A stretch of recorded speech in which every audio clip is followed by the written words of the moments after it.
What's up, YouTube? Mike from Mass here, Mass Aquariums, and in tonight's video I wanted to talk about one of my favorite easy red aquarium plants to grow in your planted tank, and that is the Red Tiger Lotus.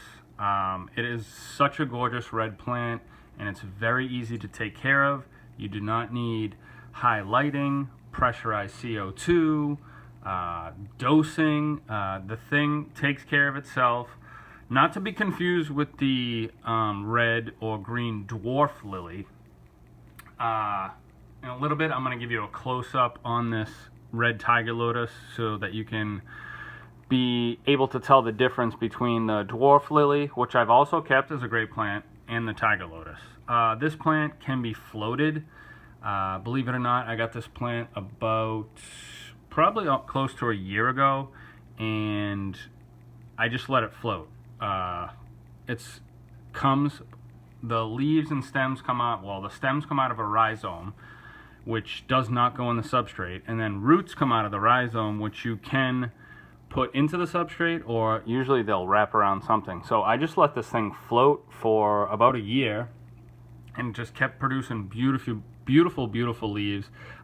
Believe it or not, in a year I've never clipped or pulled off a dead leaf. It just keeps producing leaves and being beautiful.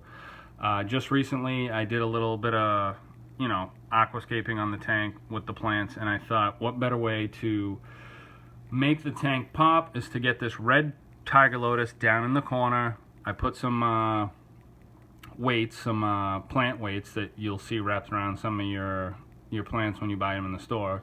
And so all those roots that are coming off the rhizome will just end up going into the substrate and feeding.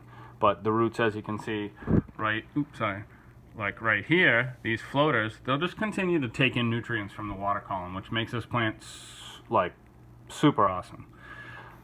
This plant is from East Africa, and what normally will happen once you bring it down to the surface is all these stems will start to grow really tall, because it's essentially a lily pad, if you will. And then these red leaves will start to form.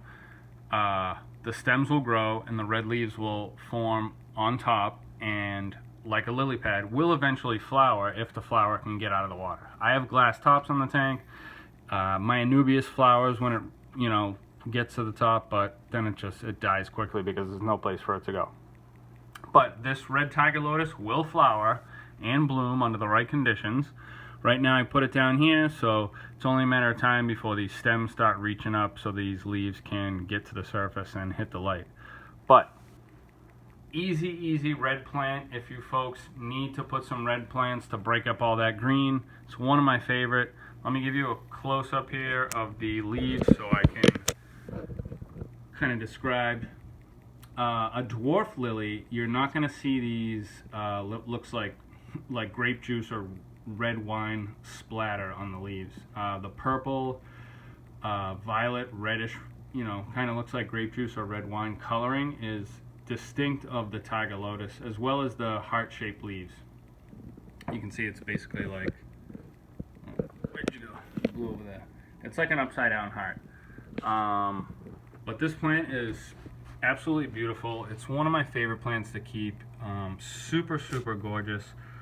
Can be floated, can be put the roots in the substrate. You can split the rhizome if you want. I have a video on splitting dwarf lily rhizomes, and then you can have two plants and put one on the other and then split the rhizome again. Really just unlimited things you can do with this plant, and that's why this is one of my, if not my most easiest red aquarium plant for your planted tank.